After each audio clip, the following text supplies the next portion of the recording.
വല്ലാത്തൊരു സന്തോഷത്തോടെയാണ് അവൾ എഴുന്നേറ്റത്. എന്തുകൊണ്ടോ മനസ്സിനൊരു കുളിര് തോന്നി. ആദ്യമായി പുതിയ ഓഫീസിലേക്ക് പോകുന്നതിൻ്റെ സന്തോഷമാണോ എന്നറിയില്ല. എന്നിരുന്നാലും ഉറക്കച്ചടവോടെ അവൾ കണ്ണു തുറന്നു. എഴുന്നേറ്റിരുന്ന പുറത്തും ചെറിയ വേദന പോലെ തോന്നി അവൾക്ക്. അത് മൈൻഡ് ചെയ്യാതെ അവളൊന്ന് മൂരി നിവർന്നു. അഴിഞ്ഞു കിടന്ന മുടി വാരി ഒതുക്കി കെട്ടിവെച്ചു. എന്നിട്ട് തൻ്റെ തൊട്ടടുത്ത് കിടക്കുന്ന അനിയത്തിമാരെ ഒന്ന് നോക്കി. എന്തുകൊണ്ടോ ആ സമയം വേദന നിറഞ്ഞൊരു പുഞ്ചിരിയായിരുന്നു അവളിൽ നിറഞ്ഞു നിന്നത്. തൻ്റെ ഈ പ്രായത്തിൽ തന്നെ താൻ വേദനിക്കാത്തൊരു നിമിഷം പോലുമില്ല. അത്രത്തോളം വേദനിച്ചിട്ടുണ്ട്. കുത്തുവാക്കുകൾ കേൾക്കേണ്ടി വന്നിട്ടുണ്ട്. ഇവരെ രണ്ടുപേരെയും എൻ്റെ കയ്യിലേൽപ്പിച്ച് പോയി കളഞ്ഞില്ലേ എൻ്റെ അച്ഛനും അമ്മയും. അവരെ രണ്ടുപേരെയും ഒന്ന് തലോടി അവൾ മനസ്സിലോർത്തു. ഇല്ല, താനിങ്ങനെ വിഷമിച്ചിരുന്നിട്ട് കാര്യമില്ല, എല്ലാം ശരിയാവും. അതോർത്തവൾ ആ ചെറിയ കട്ടിൽ നിന്ന് എണീറ്റു. അവൾ നേരെ പുറത്തിറങ്ങി പല്ലും തേച്ച് മുഖവും കഴുകി നേരെ അടുക്കളയിലേക്ക് പോയി ചോറിന് വെള്ളം വെച്ചു. പിന്നെ കറിക്കുള്ളതരിഞ്ഞ് അടുപ്പിൽ വെച്ചു. എന്നിട്ട് പുറത്തേക്കിറങ്ങി മുറ്റം അടിച്ചു വാരി വൃത്തിയാക്കി. പിന്നെ കുറച്ചറക്കാനുണ്ടായിരുന്നു. അതും കഴിഞ്ഞ് അകത്തേക്ക് തന്നെ വന്നു. ചോറ് വാർത്ത് വെച്ചു. ഉപ്പേരിയും കറിയും റെഡിയാക്കി. രാവിലത്തേക്ക് ബ്രേക്ക്ഫാസ്റ്റായി ദോശയും ചട്നിയുമായിരുന്നു. അതിനിടയിൽ അവൾ വേഗം അതും റെഡിയാക്കി. ഇവളാണ് നമ്മുടെ കഥാനായിക ശ്രീനന്ദ, എല്ലാവരുടെയും നന്ദു. ഇവൾക്ക് 2 അനിയത്തിമാരാണ്. ആരാധ്യ എന്ന ആരു ഡിഗ്രി 2nd ഇയർ പഠിക്കുന്നു. അടുത്തത് മാളവിക എന്ന മാളു +2 ആണ് പഠിക്കുന്നത്. ഇവരുടെ അച്ഛൻ നന്ദു 9ൽ പഠിക്കുമ്പോഴാണ് മരിക്കുന്നത്. ഹാർട്ട് പേഷ്യൻ്റ് ആയിരുന്നു. പിന്നെ അങ്ങോട്ട് അമ്മയാണ് അവരെ 3 പേരെയും നോക്കിയത്. അച്ഛനും അമ്മയും പ്രണയിച്ചൊളിച്ചോടി പോകുന്നതാണ് ഈ നാട്ടിലേക്ക്. അതുകൊണ്ട് തന്നെ 2 വീട്ടുകാരും ഇവരെ തിരിഞ്ഞു നോക്കിയിട്ടില്ല. 2 കുടുംബത്തിനും എതിർപ്പായിരുന്നു. അച്ഛൻ മരിച്ചതിനു ശേഷമാണ് അവർ പട്ടിണിയും പരിവട്ടവുമായത്.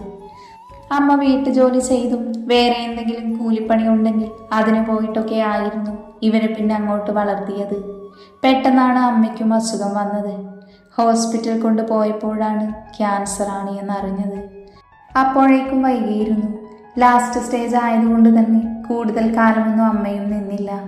നന്ദു ഡിഗ്രി 3rd ഇയർ എത്തിയപ്പോഴേക്കും അമ്മയും മരിച്ചു.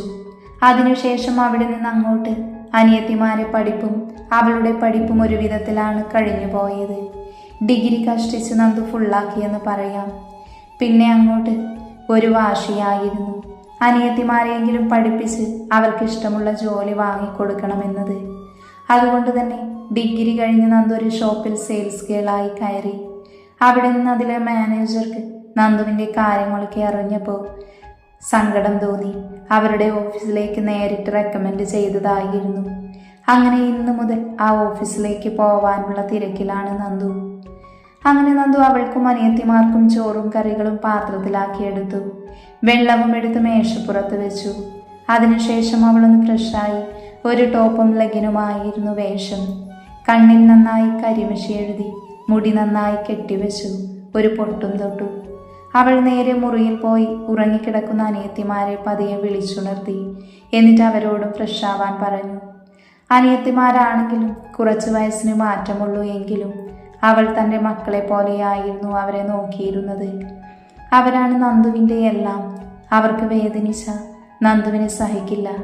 അങ്ങനെയാണ് നന്ദു അവരെ 2 പേരെയും കൊണ്ടു നടക്കുന്നത്. അമ്മയുടെ ചികിത്സയ്ക്ക് വേണ്ടി നന്ദു കുറച്ച് പൈസ കടം വാങ്ങിയിട്ടുണ്ട്. അത് തീർക്കാനാണ് നന്ദു ജോലിക്ക് ശ്രമിച്ചു തുടങ്ങിയത്. എക്സ്പീരിയൻസ് ഇല്ലാത്തത് കൊണ്ട് തന്നെ ഒരുപാട് സ്ഥലത്തു നിന്നും അവളെ റിജക്റ്റ് ചെയ്തു. അങ്ങനെ നിന്നപ്പോഴാണ് അവിടെയുള്ള സാർ ഇങ്ങനെ ഒരു ജോലി കയ്യിലേക്ക് വെച്ച് തന്നത്. അതവൾക്ക് വലിയൊരു ആശ്വാസമാണ് ഉണ്ടായത്. ആ സാറിനെ ഒരിക്കലും ഞാൻ മറക്കില്ല. അത്രത്തോളം വലിയൊരു ബിസിനസ്സിൻ്റെ ഓണറായ അദ്ദേഹം എന്നെ പോലെ ഒരാൾക്ക് അവരുടെ കമ്പനിയിൽ ജോലി തന്നു എന്ന് പറഞ്ഞ അത് വലിയൊരു കാര്യം തന്നെയായിരുന്നു. അയാൾ വലിയൊരു മനസ്സിൻ്റെ ഉടമ തന്നെയാണ്.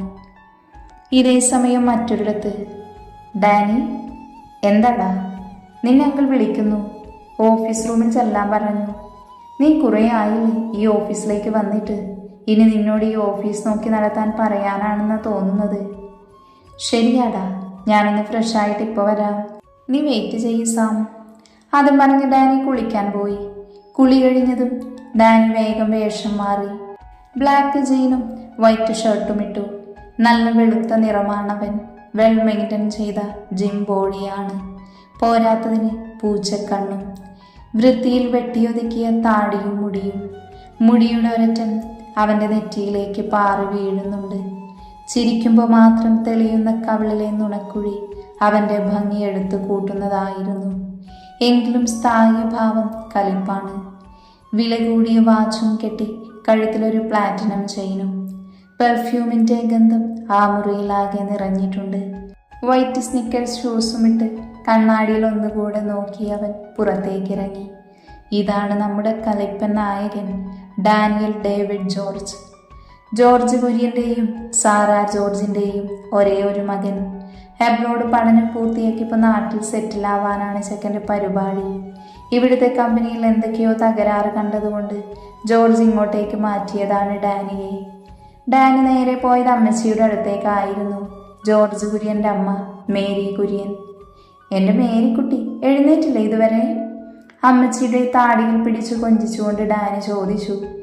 ഡാ ചക്ക, ഇറങ്ങനായോടാ നിനക്ക്? ആയി എൻ്റെ അമ്മച്ചി.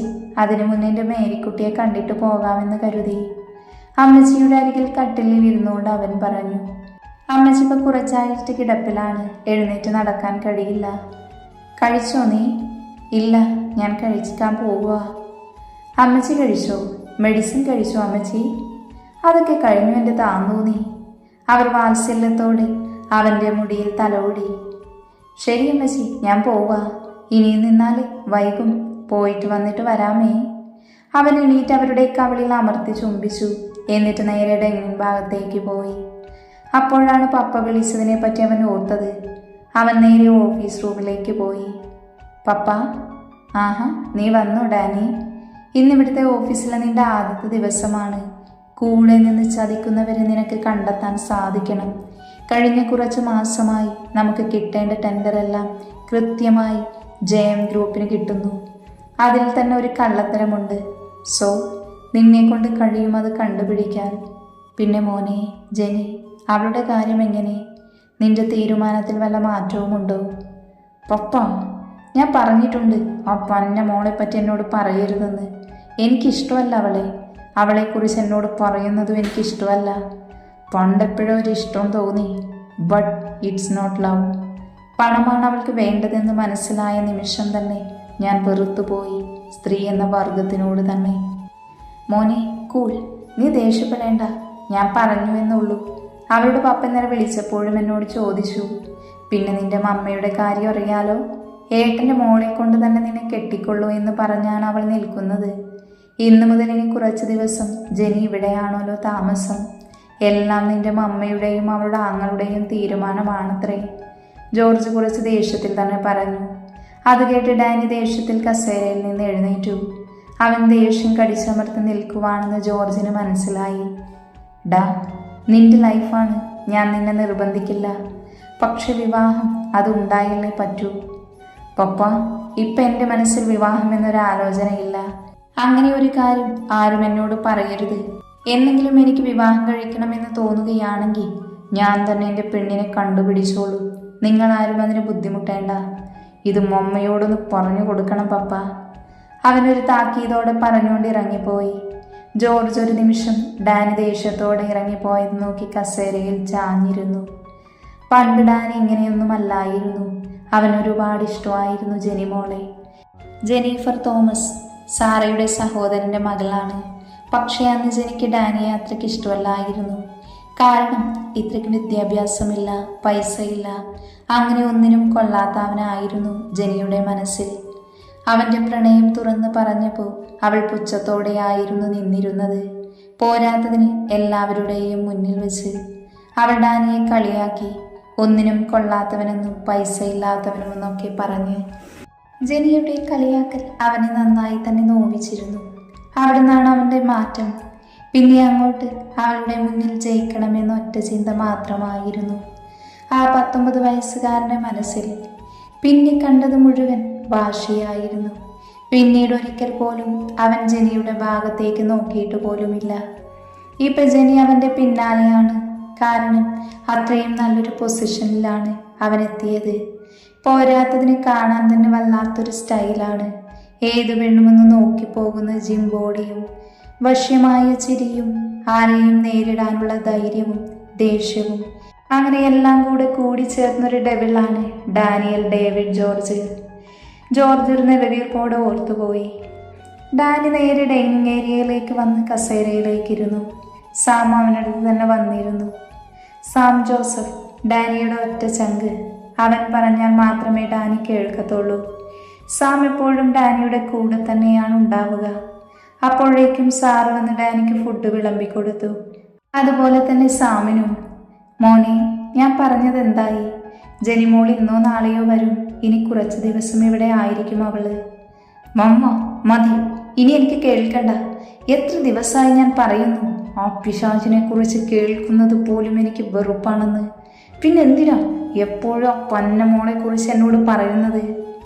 വലിഞ്ഞു മുറുകി അവൻ്റെ മുഖം കാണി സാറ് പേടിയോട് അവനെ ഒന്ന് നോക്കി. സാമാണ് ഇതൊക്കെ എന്ത് എന്ന ഭാവത്തിൽ ഫുഡ് കഴിക്കുന്ന തിരക്കിലാണ്. മോനെ, നിന്റെ വിവാഹം കാണാനുള്ള കൊതി കൊണ്ട് പറയുന്നതല്ലേ? ആവാം, പക്ഷെ എൻ്റെ കാര്യത്തിൽ ആ പന്നമോളെ കൊണ്ട് വരണ്ട. മോനെ, ഇന്നല്ലെങ്കിൽ നാളെ നിങ്ങൾ ഒരുമിച്ച് ജീവിക്കേണ്ടവരല്ലേ? അത് കേട്ടതും ഡാനി വലിഞ്ഞു മുറുകിയ മുഖത്തോടെ എണീറ്റ് കസേരയിൽ പിന്നിലേക്ക് ചവിട്ടിയെറിഞ്ഞു. ഈ ഡാനിയൽ ഡേവിഡ് ജോർജ് ജീവനുള്ളിടത്തോളം കാലം എൻ്റെ ജീവിതത്തിൽ ജെനീഫർ ഉണ്ടാവില്ല. ഞാൻ എപ്പോഴെങ്കിലും ആരെങ്കിലും മിന്നു കെട്ടുന്നുണ്ടെങ്കിൽ അതെന്തായാലും ജെനീഫർ തോമസ് ആയിരിക്കില്ല. അതും പറഞ്ഞ് ഡാനി ദേഷ്യത്തോടെ ചവിട്ടിക്കുലുക്കി പുറത്തേക്ക് ഇറങ്ങിപ്പോയി. അവൻ്റെ കൂടെ തന്നെ സാമും. അവനൊന്നും കഴിക്കത്തുമില്ല, കഴിക്കുന്നതന്നെ മുഴുവൻ കഴിക്കാനും സമ്മതിക്കില്ല, പുല്ല്. സാം ഡാനിയെ പറഞ്ഞുകൊണ്ട് പുറകെ പോയി. ഒരിക്കലുമില്ല ഡാനി, നീ എൻ്റെ ഏട്ടൻ്റെ മോളെ തന്നെ മിന്നു കെട്ടത്തുള്ളൂ, അല്ലാതെ നീ വേറെ ആരെയും വിവാഹം കഴിക്കില്ല. അതിന് ഞാൻ ജീവനോടെ ഉള്ളിടത്തോളം കാലം സമ്മതിക്കില്ല. സാറ പലതും കണക്ക് കൂട്ടി ഫോണെടുത്ത് തൻ്റെ ഏട്ടനെ വിളിച്ച് ഇന്ന് തന്നെ അവളോട് ഇങ്ങോട്ട് വരാൻ പറഞ്ഞു. നന്ദ അവർക്കുള്ളതെല്ലാം എടുത്ത് റെഡിയാക്കി കൊടുത്തു. ചേച്ചി, ഞങ്ങൾ പോയി വരാമേ. അതും പറഞ്ഞ് മാളവും ആരും നന്ദുവിനെ കെട്ടിപ്പിടിച്ച് കവിളിൽ ഓരോ മുത്തവും കൊടുത്തു കോളേജിലേക്ക് പോയി. വീട്ടിൽ നിന്ന് കുറച്ച് നടന്നു പോകാനുള്ള ദൂരമേ ഉള്ളൂ കോളേജിലേക്ക്. നന്ദു സന്തോഷത്തോടെ അവരെ നോക്കി നിന്നു. അയ്യോ, എൻ്റെ ബസ്. പെട്ടെന്നാണ് അവൾക്ക് ബോധം വന്നത്. അവൾ വീടിൻ്റെ ഡോറ് പൂട്ടി ബസ് സ്റ്റോപ്പിലേക്ക് പോയി ബസ്സിനായി കാത്തു നിന്നു. ഇനി അങ്ങോട്ട് തൻ്റെ ജീവിതം മാറി മറിയാൻ പോകുന്നതറിയാതെ ആ പാവം ബസ് കാത്തു നിന്നു. ദേഷ്യത്തോടെ പുറത്തേക്കിറങ്ങിയ ഡാനി കാർ ഡോറ് തുറന്നതും സാം അവനടുത്തേക്ക് ഓടി വന്ന് ഡ്രൈവിംഗ് സീറ്റിലേക്ക് കയറിയിരുന്നു. എന്താടാ പുല്ല് നീ കാണിക്കുന്നേ? അങ്ങോട്ട് മാറടാ, ഞാൻ ഓടിക്കാം. വേണ്ട ഡാനി, ഞാൻ ഓടിച്ചോളാം.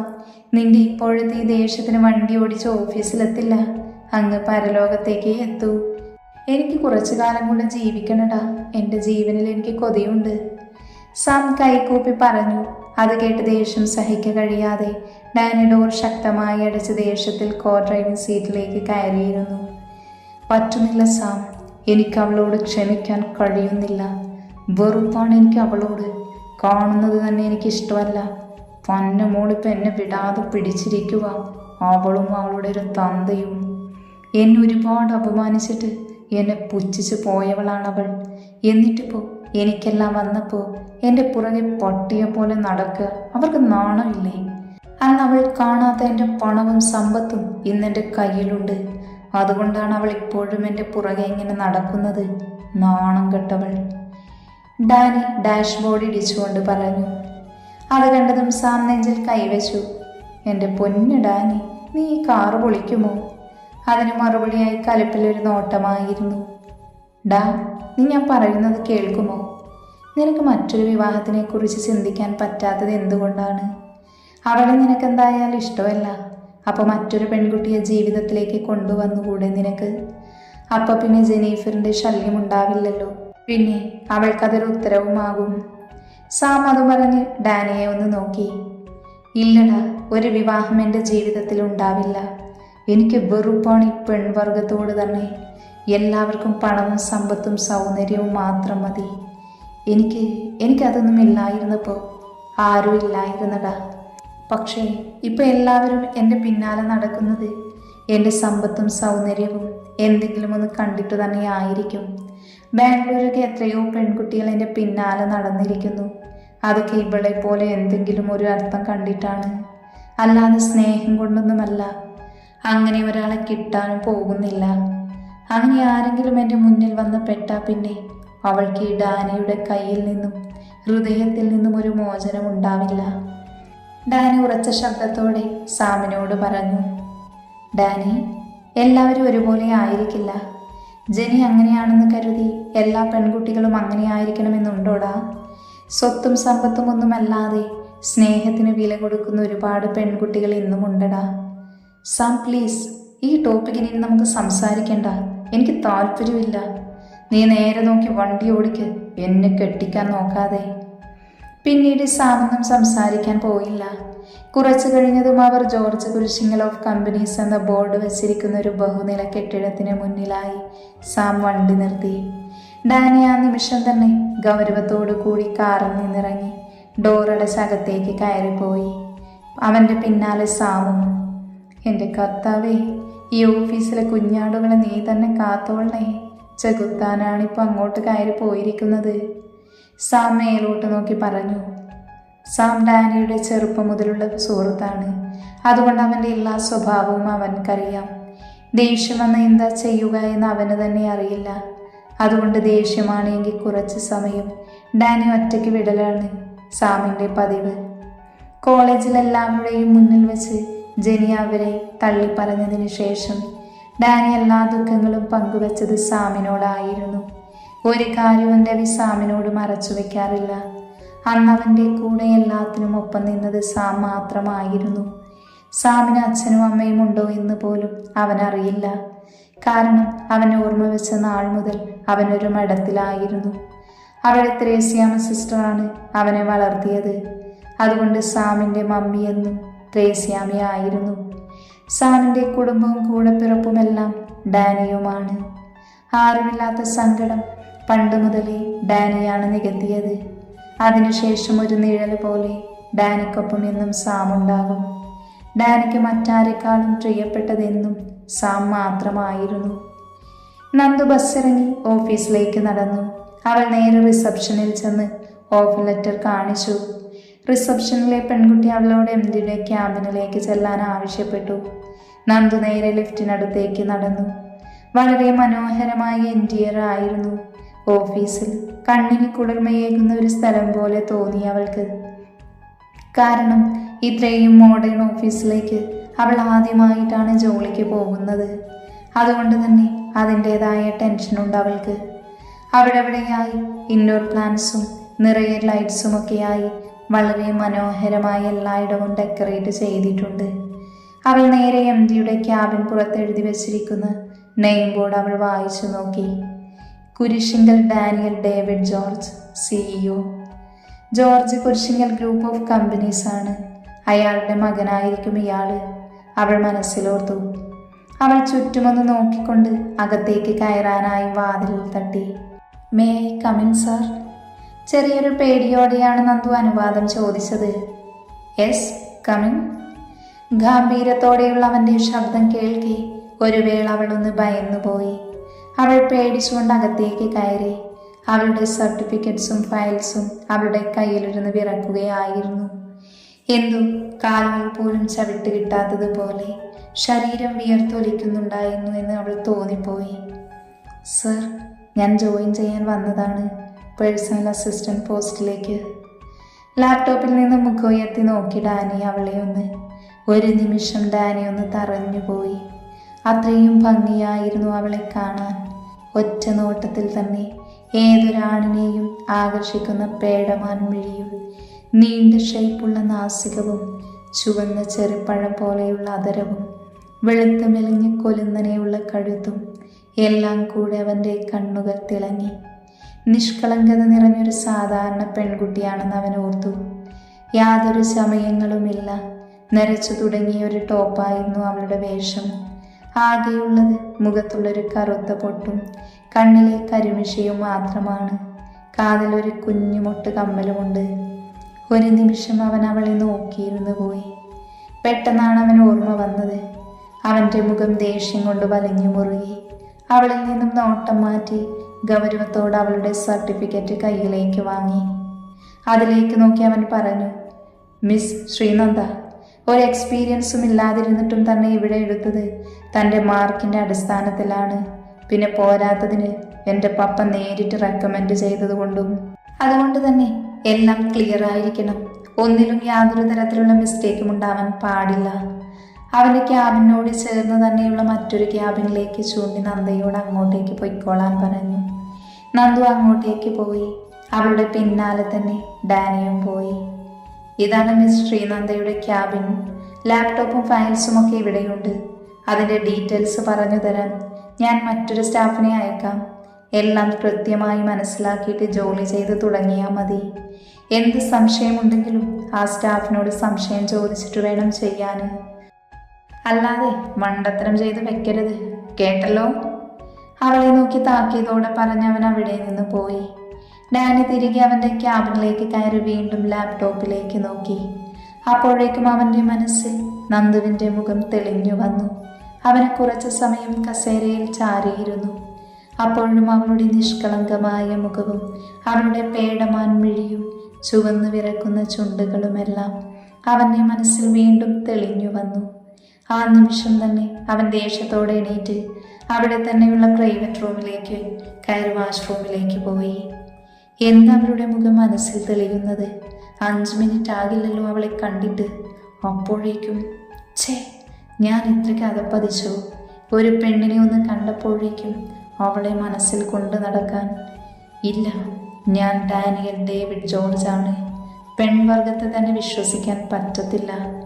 അവൻ വീണ്ടും അത് തന്നെ പറഞ്ഞു മുഖത്തേക്ക് വെള്ളം തെറിപ്പിച്ചുകൊണ്ടിരുന്നു. ഡാനി ഒന്ന് തലകുടഞ്ഞ് വാഷ്റൂമിൽ നിന്ന് നേരെ ക്യാബിനിലേക്ക് പോയി അവൻ്റെ ജോലി തുടർന്നു. ഇതേ സമയം ക്യാബിനിൽ നിന്ന് ഫയലുകളെല്ലാം നോക്കുകയായിരുന്നു നന്ദു. അവളുടെ ഹൃദയം എന്തിനെന്നറിയാതെ പടപെടാൻ മിടിച്ചുകൊണ്ടിരുന്നു. പേടികൊണ്ടാവുമെന്ന് അവൾ ഓർത്തെടുത്തു. കുറച്ച് കഴിഞ്ഞതും അവളുടെ ക്യാബിനിലായി വേണി എന്ന പെൺകുട്ടി വന്നു. അവൾക്ക് ഇതുവരെയുള്ള കാര്യങ്ങളെല്ലാം വ്യക്തമായി വിവരിച്ചു കൊടുത്തു. ശ്രീനന്ദ, ഇനി എന്തെങ്കിലും സംശയമുണ്ടെങ്കിൽ എന്നോട് ചോദിച്ചാൽ മതി. ഒന്നും അറിയാതെ അബദ്ധമൊന്നും കാണിക്കരുത്. ബോസ് എടുത്ത് ചുമരിൽ ഒട്ടിക്കും. അത്രയ്ക്ക് മുരടനാണ് പുള്ളി. വേണി ചെറുചിരിയോടെ നന്ദുവിനെ നോക്കി പറഞ്ഞു. അതിന് നന്ദു തലകുലിക്കൊന്ന് പുഞ്ചിരിച്ചു. അന്നത്തെ ദിവസം ഡാനി പ്രത്യേകിച്ച് ജോലിയൊന്നും നന്ദുവിനെ കൊടുത്തില്ല. സാം ക്യാബിനിലേക്ക് കയറിക്കൊണ്ട് ഡാനിയുടെ മുന്നിലായിരുന്നു. ഡാനി, നിനക്ക് പുതിയ പേഴ്സണൽ അസിസ്റ്റന്റ് വരുമെന്ന് അങ്കിൾ പറഞ്ഞിരുന്നല്ലോ. ജോയിൻ ചെയ്തായിരുന്നോ? ആടാ, വന്നിട്ടുണ്ട്. ശ്രീനന്ദ എന്നാണ് പേര്. ഞാൻ വർക്കൊന്നും കൊടുത്തിട്ടില്ല. നാളെ മുതൽ കൊടുക്കാമെന്ന് കരുതുന്നു. നാളത്തെ ഷെഡ്യൂൾ മുതൽ വർക്ക് കംപ്ലീറ്റ് ചെയ്താൽ മതി. ഓ, വന്നോ? എന്നിട്ട് ഞാൻ കണ്ടില്ലല്ലോ. ഒന്ന് പരിചയപ്പെടണമായിരുന്നു. എങ്ങനെയുണ്ടടാ പെൺകുട്ടി? കൊള്ളാമോ ഡാനി? സാം ചോദിച്ചതും ഡാനി അവനെ ഒന്ന് കൂർപ്പിച്ച് നോക്കി. അയ്യോ, ഞാൻ മറന്നു. നീ സ്ത്രീ വിരോധിയാണല്ലോ അല്ലേ? പക്ഷേ ഞാൻ സ്ത്രീ വിരോധി അല്ലടാ. അതുകൊണ്ട് നൈസായി ഒന്ന് പരിചയപ്പെട്ടിട്ട് വരാം. അതും പറഞ്ഞ് സാം ഡാനിയുടെ അടുത്ത് നിന്നും നന്ദുവിൻ്റെ അടുത്തേക്ക് പോയി. എന്തുകൊണ്ടോ ഡാനിക്ക് സാമിൻ്റെ സംസാരവും നന്ദുവിനെ പരിചയപ്പെടാൻ പോയതൊന്നും ഇഷ്ടമായില്ല. തനിക്ക് എന്താ പറ്റുന്നത് എന്നറിയാതെ അവനാകെ ദേഷ്യം വന്നു. ഹായ് ശ്രീനന്ദ, ഞാൻ സാം ജോൺ. ഞാനിവിടെ അസിസ്റ്റന്റ് ഡയറക്ടറാണ്. മാത്രവുമല്ല ഡാനിയുടെ അടുത്ത സുഹൃത്തുമാണ്. നന്ദു അതിനൊന്ന് പുഞ്ചിരിച്ചതല്ലാതെ മറ്റൊന്നും പറഞ്ഞില്ല. എന്താടോ, താനൊന്നും മിണ്ടില്ലേ? അതല്ല സർ, ഇപ്പൊ കുറെ വർക്കിനെ കുറിച്ച് പറഞ്ഞതായിരുന്നു. അതെല്ലാം ഒന്ന് നോക്കുമായിരുന്നു. അത് നല്ലതാ. ഡാനിക്ക് വർക്കിൽ എന്തെങ്കിലും മിസ്റ്റേക്ക് വന്നാലേ പിന്നെ അത് മതി. എന്നാൽ നന്ദു വർക്ക് ചെയ്തോ, നമുക്ക് പിന്നെ കാണാൻ കേട്ടോ. അല്ലെങ്കിൽ ചിലപ്പോഴേ ആ ചെകുത്താനെ നമ്മൾ രണ്ടുപേരെയും ഈ ഓഫീസിൽ നിന്ന് പുറത്താക്കും. ദേഷ്യം വന്ന ചെക്കിന് പിന്നെ കണ്ടു കാണത്തില്ല. അവളെ നോക്കി ഇളിച്ചുകൊണ്ട് സാം പറഞ്ഞു. എന്നിട്ട് അവിടെ നിന്നും എണീറ്റവൻ ക്യാബിൻ പുറത്തേക്ക് നടന്നു. ഡാനിക്കാണേൽ സാം പോയത് മുതൽ വല്ലാത്ത ദേഷ്യവും പരവേശവുമായിരുന്നു.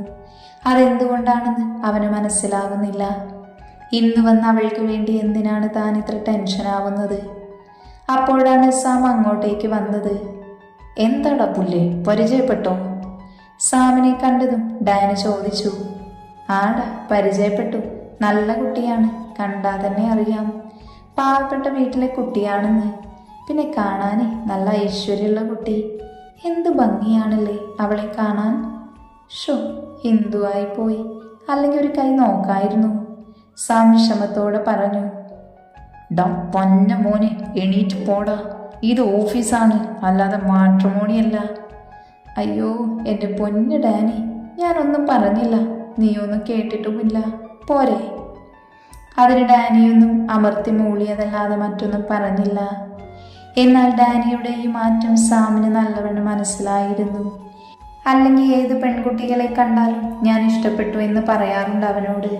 നല്ല ഭംഗിയുണ്ട്, ഞാനൊന്ന് മുട്ടിയാലോ എന്നൊക്കെ ചോദിക്കുമ്പോൾ അവൻ കൂടെ നിൽക്കാമെന്നാണ് പറയാറ്.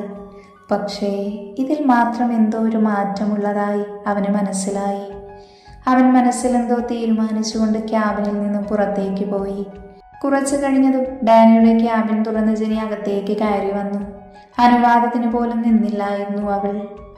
ഡാനി, ലുക്ക് മിസ് ജെനിഫർ, ഇതൊരു ഓഫീസാണ്, ഞാൻ നിന്റെ ബോസും. അതുകൊണ്ട് കോൾ മിസ് സർ, അല്ലാതെ ഇത് നിന്റെ വീടല്ല. ഡാനി ഗൗരവത്തോടെ തന്നെ അവളോട് പറഞ്ഞു.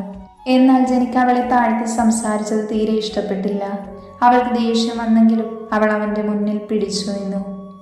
അവൾ പതിയെ അവൻ്റെ അടുത്തേക്ക് നടന്ന് അവൻ്റെ മടിയിലിരിക്കാനായി തുനിഞ്ഞതും ഡാനി അവളെ തട്ടിക്കൊണ്ട് ദേഷ്യത്തോടെ എണീറ്റതും ആ നിമിഷം തന്നെ ജെനി അവൻ്റെ കയ്യിൽ പിടിച്ചു വലിച്ചു. അങ്ങനെ ഒരു പ്രവൃത്തി ഡാനി പ്രതീക്ഷിക്കാത്തത് കൊണ്ട് തന്നെ അവനും അവളുടെ കൂടെ നിലത്തേക്ക് വീണു. ഡാനി ദേഷ്യം കൊണ്ട് ചുവന്ന് തുടുത്തിരുന്നു. എന്നാൽ ആ വീഴ്ച ജെനിക്കങ്ങ് ഇഷ്ടപ്പെട്ടു. കാരണം അവൻ്റെ ദൃഢമായ ശരീരം അവളുടെ മാറിൽ അമർന്നതും ജെനി വശ്യമായൊന്ന് ചിരിച്ചു. ജെനി താഴെയും ഡാനി മുകളിലുമായിരുന്നു. ഡാനിക്കാണെങ്കിൽ ശരീരത്തിൽ പുഴുവരിക്കുന്നത് പോലെയാണ് തോന്നിയത്. കാരണം അത്രത്തോളം ദേഷ്യമാണ് ജെനിയെ. പെട്ടെന്നാണ് ഡോറ് തുറന്ന് നന്ദു അങ്ങോട്ടേക്ക് കയറി വന്നത്. ഡോറ് തുറക്കുന്ന സൗണ്ട് കേട്ട് രണ്ടുപേരും അങ്ങോട്ട് നോക്കി.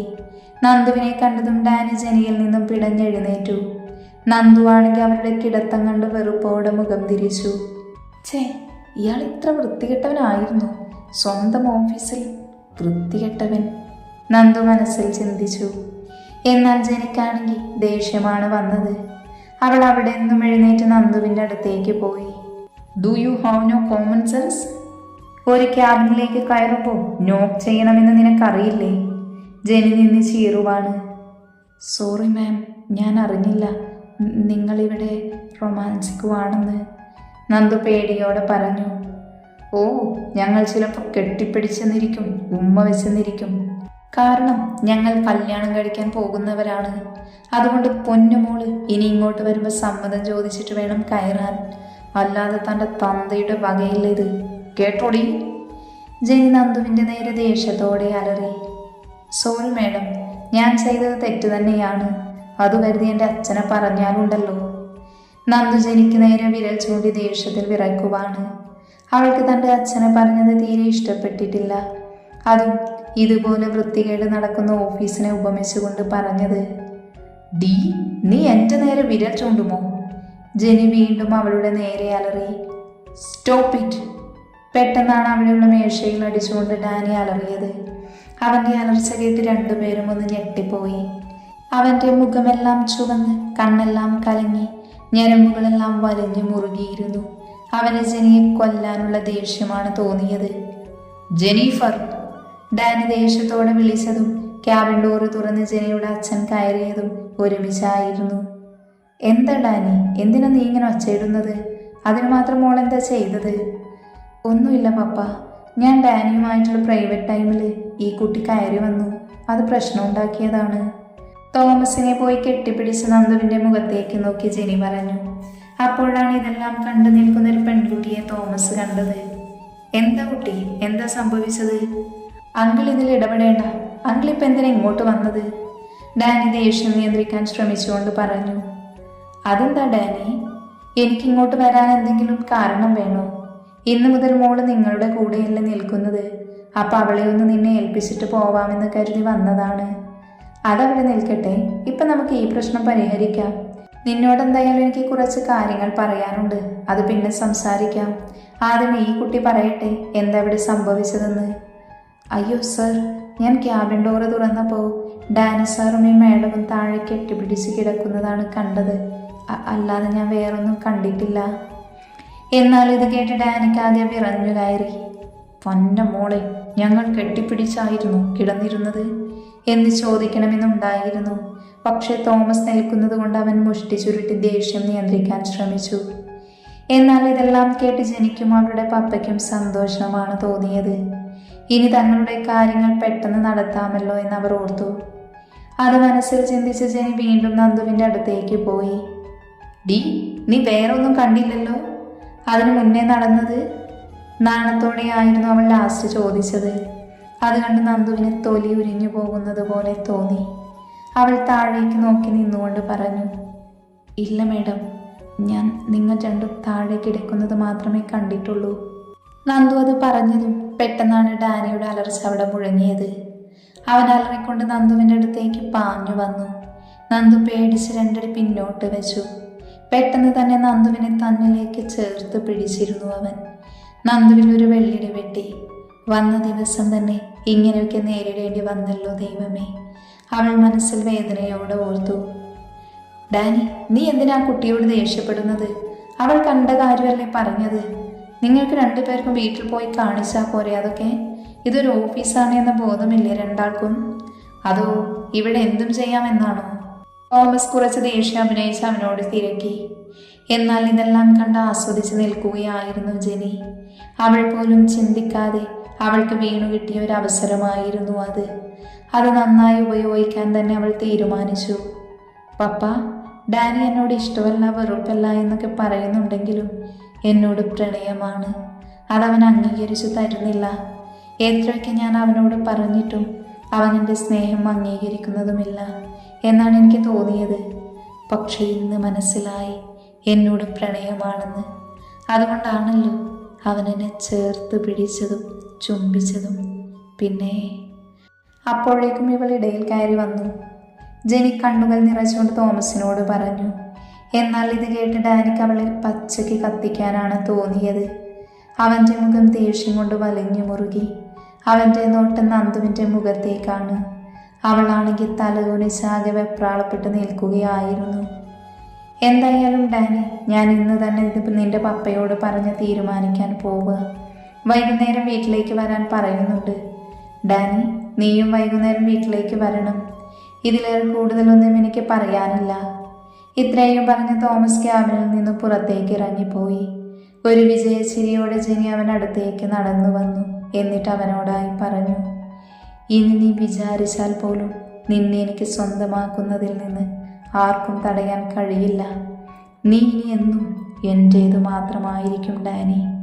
ഒരിക്കലും നിന്നെ ഞാൻ വിട്ടുകളയുമെന്ന് നീ സ്വപ്നത്തിൽ പോലും വിചാരിക്കരുത്. നമ്മൾ രണ്ടുപേരും ഇനി ഒന്നായിരിക്കും. നിന്റെ മിന്നിൻ്റെ അവകാശി ഞാൻ മാത്രമായിരിക്കും. എന്നാൽ ഇതെല്ലാം കേട്ട് ദേഷ്യത്തോടെ നന്ദുവിൻ്റെ അടുത്തേക്ക് നടന്നു വന്നു. ശ്രീനന്ദയാണെങ്കിൽ പേടിച്ച് തലകുനിച്ച് നിൽക്കുകയായിരുന്നു. അപ്പോഴേക്കും ജെനി അവിടെ നിന്നും ഇറങ്ങിപ്പോയിരുന്നു. ജെനി പോയി എന്ന് മനസ്സിലായതും ഡാനി അവളെ പിടിച്ച് അവനിലേക്ക് അമർത്തി പിടിച്ചു. അവളുടെ ഇടുപ്പിൽ അവൻ്റെ കൈ അമരുന്നതിനനുസരിച്ച് അവൾക്ക് വേദനിക്കുന്നുണ്ടായിരുന്നു. അവളെ വേദനിപ്പിക്കാൻ തന്നെയായിരുന്നു അവൻ അങ്ങനെ പിടിച്ചത്. Sreenanda, you will suffer for this. From this moment on your life belongs to Dani. Just wait.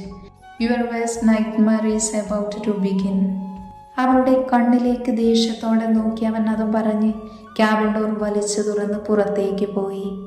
നന്ദുവാണെങ്കിൽ എന്ത് ചെയ്യണമെന്നറിയാതെ അങ്ങനെ സ്തംഭിച്ചു നിന്നുപോയി.